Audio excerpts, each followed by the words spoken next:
Alsatru, A Native European Spirituality. Stephen McNallen. Chapter 6. Ancient Gods in the 21st Century, Part 1. We've spent the last 3 chapters writing about the gods and goddesses in general, what they are, how they relate to us, and so forth, but we haven't paid much attention to them as individuals.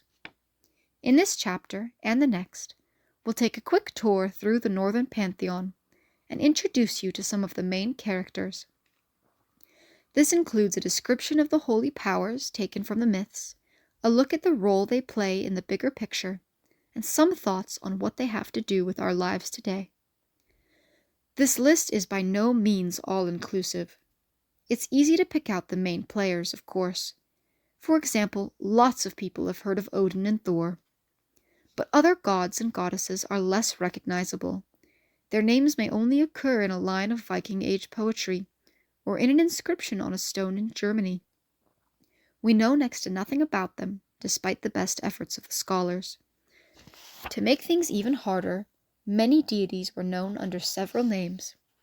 Is Skirnir really Frey? Is Hermod actually Odin?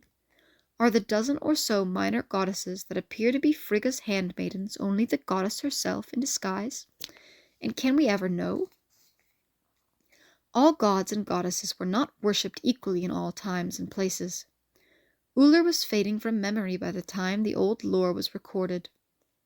Odin, on the other hand, seems to have absorbed some of the functions of other deities, including his fellow sky god Tyr. Many of the gods Snorri Sturluson describes in his marvelous compilation are known only from the Viking Age. Others were worshipped centuries earlier. Odin was more popular in Norway and Denmark. Frey was the chief god honored in Sweden. Thor had his heyday in Iceland. Keeping in mind all these variables, it is still possible to pull together a coherent and useful list of Alsatru's essential deities. That is what I have tried to do here. But before jumping headlong into a recitation of the holy powers and their traits, I need to explain about the 2 main families or clans of the gods, and their distinctive roles. The Aesir and Vanir. The gods and goddesses of the northern world break down into 2 tribes or families. The Aesir include the major deities Odin, Frigga, Thor, Balder, and Tyr, as well as their offspring.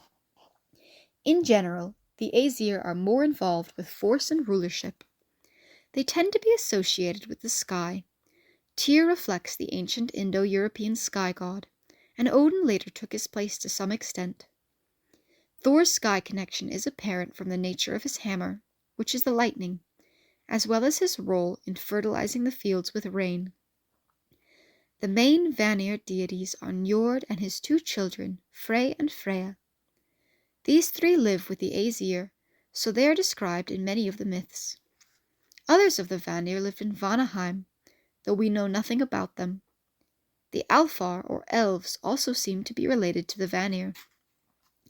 The main focus of the Vanir is fertility, of humans, animals, crops, and even the seas, but they do other things as well.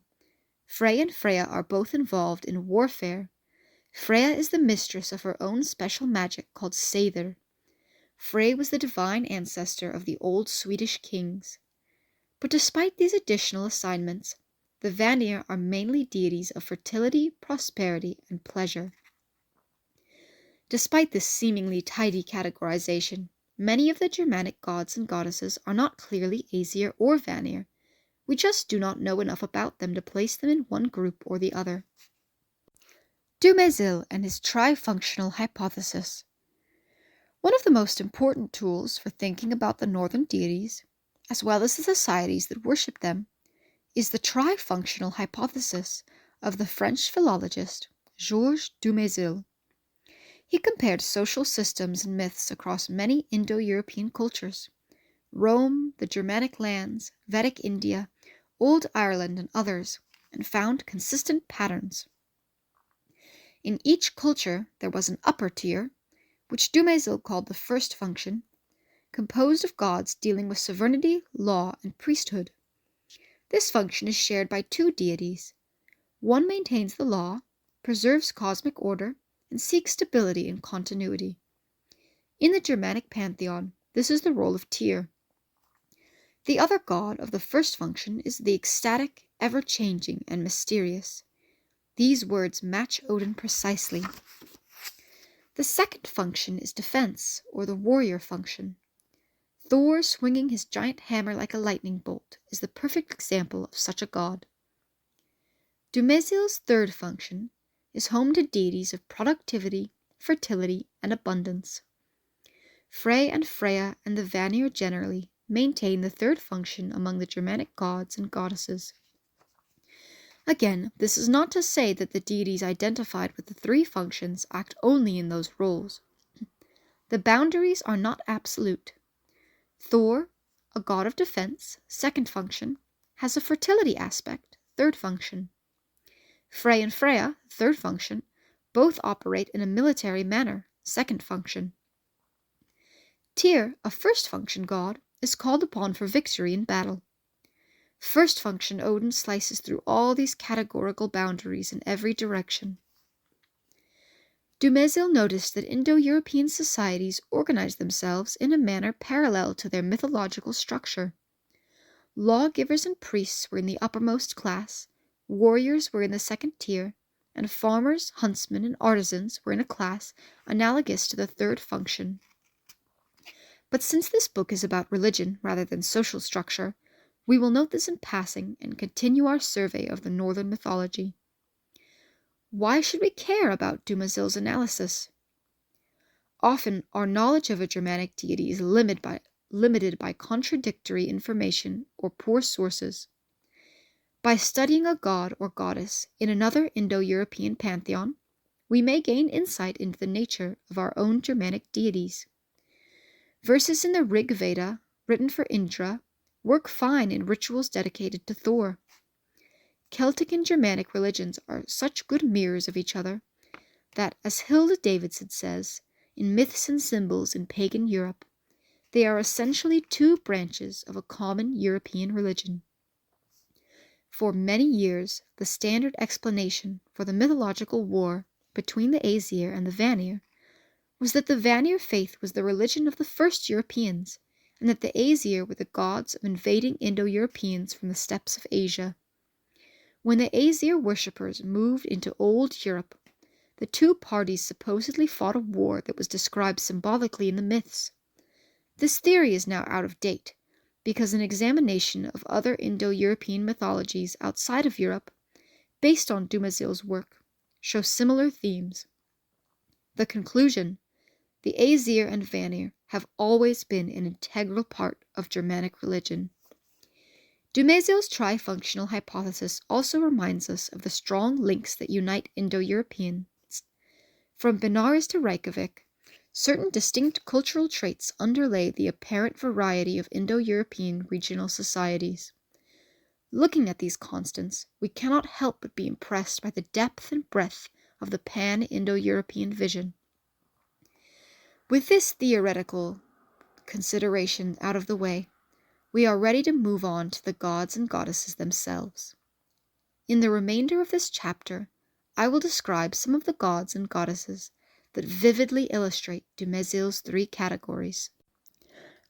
The first function: sovereignty, law, and magic. Odin. Odin is the preeminent figure in the Norse mythic tales. He is called Father of the Gods and All-Father in recognition of this supremacy, and he is clearly the god who directs the action of all the other deities in the Teutonic pantheon. Odin is a mirror of the powerful Germanic chieftain of the Migration Age, an aristocrat among warriors and a master of mysterious magical forces.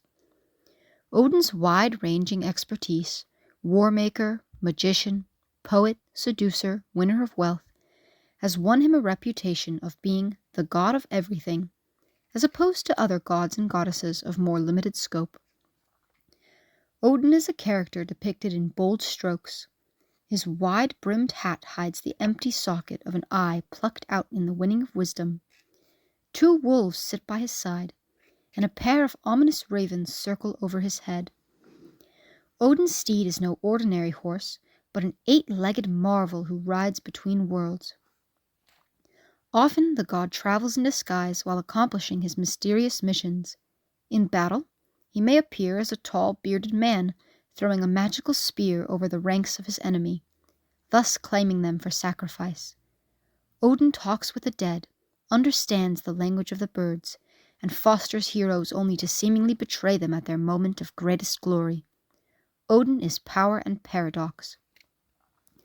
Odin is actually a title, meaning master of the divine ecstasy, and it indicates his skill as a worker of magic. In Germany he was called Wotan, and the Anglo-Saxons knew him as Woden. Additionally, Odin has a multitude of nicknames he uses when working his spells, or when traveling throughout the 9 worlds known to Nordic mystical cosmology. Let us look beyond the dramatic trappings and consider the stirrer of strife in his larger role as a sort of Germanic bodhisattva, a guardian of the cosmic evolutionary process. In the myths, Odin directs his efforts to preparing for Ragnarok, translated as the final destiny of the gods, or the reckoning of the gods. Ragnarok is the great battle at the end of this cycle of time, when the gods and their human allies will stand against the forces who would destroy not only all the known worlds, but the all-encompassing world tree that serves as the very matrix of the cosmos. The prophecies say that the gods will be defeated and the universe will be destroyed, but by the might of their resistance, a new world will emerge. The gods will be reborn, and the evolutionary drama of existence, action and reaction, cause and effect will continue. It is Odin's mission to prepare for the battle in such a way as to ensure that this rebirth occurs. Odin's actions in the myths center on quests for wisdom, for hidden knowledge, and for magical power.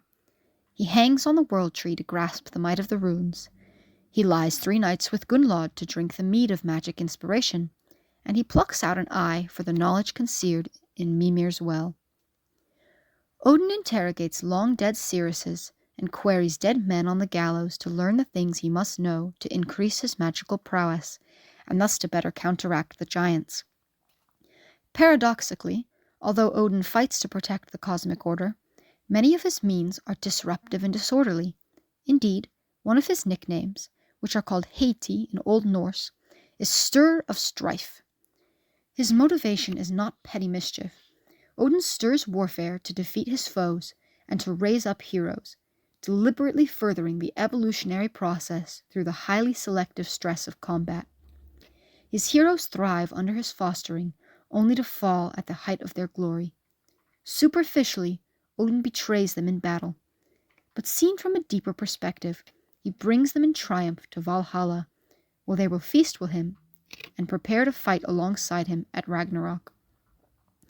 Those he cultivates, he harvests, and in the harvesting, he transforms them into demigods, into the evolved human being. This brings us to Odin's other great role. While promoting evolution on the cosmic scale, Odin is, at the same time, the model for the evolution of individual humans. Odin transformed himself in the course of his mythic quests. By seizing the runes and drinking the mead of inspiration, as well as his other attainments, Odin changes himself. He knows not only more and does more, he becomes more. This transformation through magic by great deeds shows the way for his human sons and daughters who wish to follow in his footsteps. His chosen heroes, plucked off the battlefield and carried to Valhalla, have overcome through will and sacrifice. The magician accomplishes the same thing, but in a different manner. Both become higher beings, realizing their inborn potential as bloodkin to the mighty gods and to Odin himself. Odin is not a god for everyone. All revere him, but few will choose to walk the path he treads. For the spiritual aristocrats and the Faustian heroes, however, no lesser patron will suffice. Note 3 for Faustian, insatiably striving for knowledge and power. How about the rest of us? If we're not warriors or mystics, how can Odin be relevant to us? The answer, of course, is that we all need wisdom. All of us have made bad choices at one time or another. Choices that have cost us a job, or a chance for love, or which have left us damaged in some other way. Wisdom, the distillation of our experiences, mixed with thought and insight, can minimize these bad decisions and even help us repair the harm we've done to ourselves and others. Odin reminds us that our potential is unlimited, if only we are willing to pay the price for what we want. Far from being an anachronism left over from the Dark Ages, Odin is the key to a life of attainment and victory. Tyr. Tyr, like several of our gods and goddesses, is a god of war. Odin stirs strife and uses war for his long-range goals of preparing for Ragnarok. Freya gets half the battle slain, and Thor is a fine deity for fighting men because of his strength. But Tyr comes closest to the essence of what it means to call oneself a warrior. The meaning of warriorhood is perfectly expressed in Tyr's major myth. Fenris, a fantastic giant wolf, threatened the safety of the gods. Meeting in council, they came up with a plan to put chains on Fenris, but the big problem was how to convince the wolf to allow them to put the fetters on his legs. The gods promised the wolf that they were just playing a game, and that they would remove them as soon as they could see whether or not he could break the bonds. Fenris, quite reasonably, wanted a guarantee. One of the gods would have to place his hand in Fenris's mouth. If the chains were removed, fine, and if not, the hand would be bitten off. Tyr unhesitatingly stepped forward and put his hand in the wolf's mouth, knowing full well what would happen. The wolf was bound, and Tyr lost his hand. The warrior's lot is to sacrifice for his community. He goes in harm's way, knowing that death may be the result, or if not death, perhaps horrible mutilation. The warrior calling can be summed up in a few closely related words: sacrifice, courage, duty, loyalty, steadfastness. Tyr's rune was carved on swords and spears in early Germanic history. It is the original victory rune. The one-handed god is also invoked to guard the Germanic assembly, or thing. He protects human society from the wolf of discord, chaos, and lawbreakers, just as he guarded the society of the gods by binding Fenris. In the bigger picture, Tyr is a god of law and order, constancy and stability.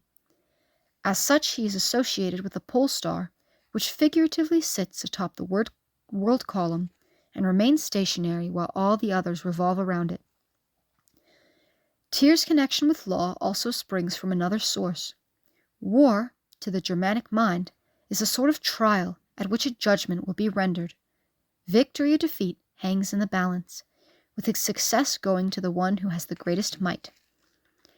Now, might includes not only the obvious things, like the party with the most fighters, the best strategy, or so forth, but also spiritual or religious factors, the greatest Hamingja, or spiritual power, the one who has right action on its side. Just as Tyr presides over the thing, so he ensures that the side with the greatest overall might carries the day. Tyr is not just a god of victory. He is the god of a thoroughly deserved victory. Tyr is obviously relevant to warriors, not just combat soldiers, but also police and firefighters, and every man who goes into dangerous situations in service and sacrifice for others. People who put their lives on the line every day make up a sizable percentage of any society. But each and every one of us, no matter how humdrum our lives or how safe we think we are, need to cultivate the warrior virtues. One never knows when the wolf will break free of his chains, and people who will never have considered themselves heroes will have to place a hand in his mouth. The second function, defense. Thor, son of Odin and the giantess Jord, is in many ways the opposite of his fearsome father. Where Odin is aloof and foreboding, Thor is known in the Norse poetry as the friend of man. While Odin is the god of aristocrats and heroes, Thor is the patron of the common man and woman. Odin is known for being subtle and clever, but Thor is famous for his direct approach and his short temper. Just as Odin's key trait is wisdom, so Thor's main feature is his immense strength and an eagerness to use it. Thor, as pictured in the myths, is massively muscled. His beard is fiery red. Sparks flash from his ice-blue eyes when he's angry, which is often. In his hands he wields a gigantic hammer named Mjolnir, or Crusher. It never misses when he throws it at his enemy, and it returns to his hand by magic. Mjolnir's impact is the stunning blast of the lightning, and in this respect Thor is brother to Jove and Indra, who toss lightning bolts in their respective pantheons. To handle such a fearsome weapon, Thor wears iron gloves and a belt that doubles his strength. The tribes of Germany knew Thor as Donar, and to the Angles and Saxons he was Thunor. Thor is the archetypal warrior, tasked with defending those entrusted to his care. Odin's strongest son protects the worlds of the gods, and that of humans, from all threats. These include numerous giants. Thor is often journeying in the east, seeking his prey, but his arch-enemy is the world serpent, Jörmungandr. This sea snake is so long that it stretches all the way around the world on the ocean floor. When Ragnarok comes, Thor will battle this monster, and each will kill the other. Thor's hammer came to symbolize protection and holiness. This power extended to actual ritual hammers, to hammers carved into stone monuments, and even to hammer-like gestures made with the fist. Its might was called upon at life's transitions. At birth, it blessed the new baby. During weddings, it was placed in the bride's lap to ensure her fertility. At the end of life, the hammer hollowed the funeral pyre. Finally, carved into stone, it guarded the graves of the dead. Note 4. Following a successful campaign by the Alsatrue Folk Assembly and other heathen organizations, the Hammer of Thor was added to the list of symbols approved for engraving on Veterans Administration headstones in 2013. Miniature amulets in the general shape of Mjolnir, some stylized, others realistic, were worn as necklaces for protection, or to give the wearer Thor's strength and boldness. While hammer-shaped amulets go far back into antiquity, they also seem to have become a specifically pagan answer to the cross of Christianity. Indeed, Thor was thought of as the protector of our religion, and it was Thor, not Odin or the other gods, who was spoken of as doing single combat against Christ. Today, 1,000 years later, the hammer amulet is still the most recognizable symbol worn by those who follow Alsatrue. Note 5. In 1970, I had my first hammer cast by a local jeweler, as I knew of nowhere they could be purchased. Today, there are dozens of sources listed on the internet.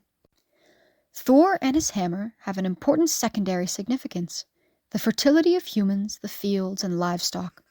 It remains a powerful phallic symbol. To this day, hammer is a crude slang term for the penis. We've already mentioned the use of Thor's hammer in the wedding ceremony. When the lightning flashes over the fields, it brings the life-giving rains that makes the crops grow. The rain becomes, mythically, the love-making of the sky and the earth, or of Thor and his wife Sif. The power of the hammer manifests in many ways, from war to sex, from the strength to wield a weapon, to the mysterious might of the male member. In our pampered modern world, we sometimes belittle physical force. We lull ourselves into believing that we are beyond all that reason and persuasion has made the display of brute strength unnecessary and stupid. However, only the fool does not respect the strong. We live in an intricate web of laws and customs designed to prevent the use of violence, but not everyone gets the word. As long as there are humans, there will be violence, and often that violence will be the elementary force of fist, foot, and elbow. We still need strength and will to use it in our defense, and in defense of those we love. Thor can be our guide to the lives of strength and the boldness to use it. This is not to say that all strength comes from muscle. Strength to endure, perseverance, and willpower are all characteristics exhibited by Thor, and as we seek to build these into our lives, we can call upon Thor for inspiration. Fertility will always be a concern of humans. Without fields that bear crops and animals that give birth to young, we will die, despite our modern toys and affections. Without children, our family lines will dry up, and there will be no descendants to remember us, to tell our stories, to pour libations on our graves. The names of our ancestors will be forgotten, and we as a folk will fail. If Thor's lust, and that of some other deities, abandons us, our lives will be sterile in every sense of the word. The blessings of Thor are as relevant in the 21st century as they were in the 10th. The third function: fertility, pleasure, wealth. Freya. Freya is the best-known goddess of the Germanic folk. This is understandable. Beauty and love demand our attention across the centuries.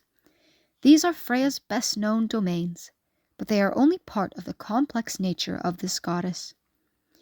Freya's beauty is enhanced by her marvelous necklace, Brisingamen.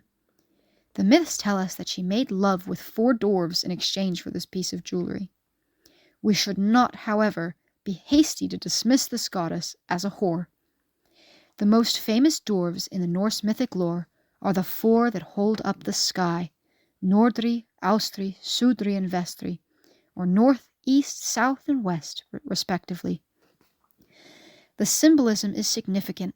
They are the 4 main directions personified, and they represent great esoteric wisdom and power. In winning Brisingamen, Freya gained these gifts, and we should no more condemn her than we condemn Odin for sleeping with Gunnlod 3 nights to win Odrerir, the mead of inspiration. Like Odin, Freya was engaging in an act of erotic magic for a specific purpose. Just as Odin is lord of rune magic, Freya has an occult art all her own. It is called Satyr, and it involves trance work, spells, and foretelling of the future. Satyr, or Sather, I have heard, differs from rune magic in several important points, not the least of which that it involves a loss of control, a suspension of the will, in a way that rune work does not. Despite these differences, Odin craves the knowledge of Sather, and it is Freya who teaches it to him. The 2 styles are very complementary, and modern would-be Germanic magicians often pursue a working knowledge of both in order to be well-rounded. In still another parallel to Odin, Freya is active in the warrior realm. She does not fight on the battlefield, but she gets first choice of the slain warriors, whom she brings back to her hall, much as Odin claims his own heroes. Also, according to some traditions, Freya is the leader of the Valkyries, the magical women who carry Odin's heroes to Valhalla.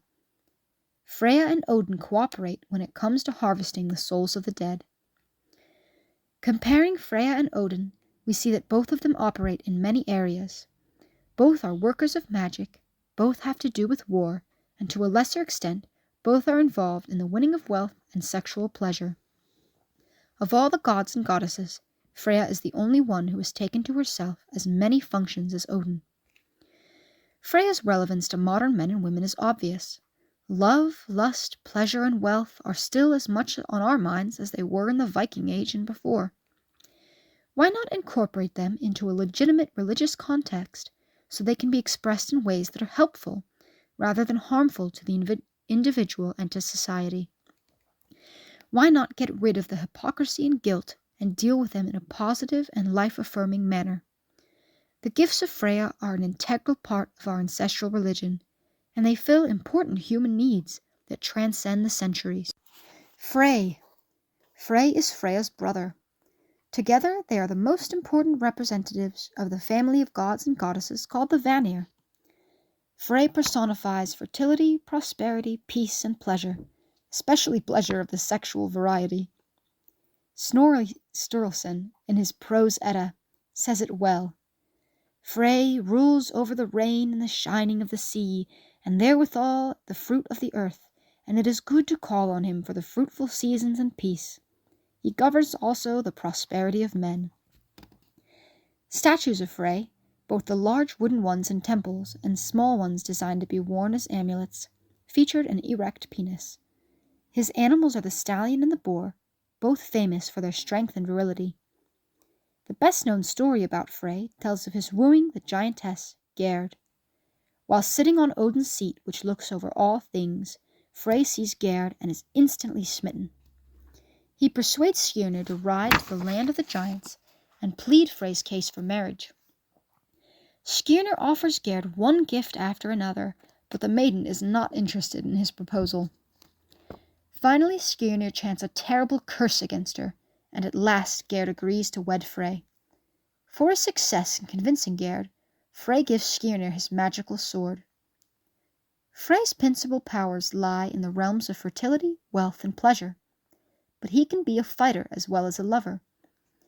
There was a story about him, now lost, in which he battles a giant named Beli with an antler and kills him.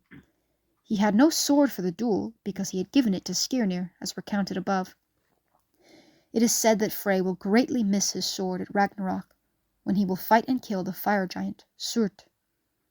In addition, Frey has connections to kingship and sovereignty. Under the name Yngvi Freyr, he is known as the divine ancestor of the Yngling dynasty of ancient Sweden.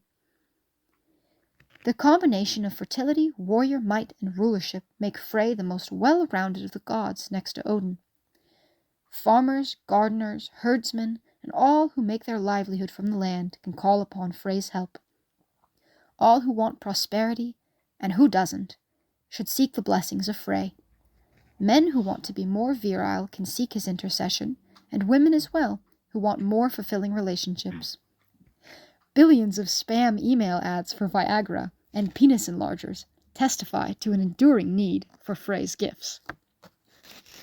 Beyond the three functions, Odin and Tyr as gods of magic, law, and sovereignty, Thor as defender, Frey and Freya as deities of wealth, reproduction, and joy. These categorizations work very well. The gods and goddesses covered in this chapter are also among the best known and most important among the holy powers recognized by our ancestors. But there are many other deities, some of them very significant indeed, who do not so easily fall into Dumezil's classification. In the next chapter, we will take a closer look at them.